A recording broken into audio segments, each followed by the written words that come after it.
Sempre a Cristo fiéis nós seremos, sempre firmes devemos lutar, pela graça que nós recebemos, poderemos bons frutos lhes dar. Sempre fiéis de valor em valor, seguiremos o nosso pastor,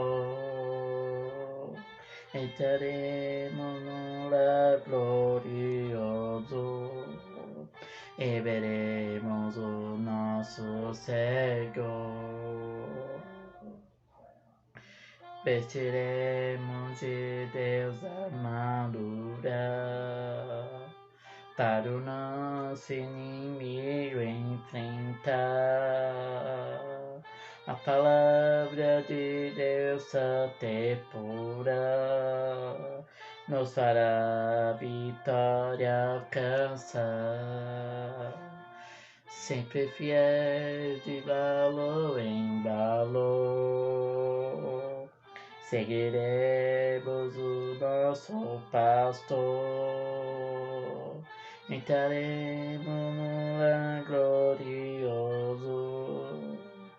e veremos o nosso Senhor.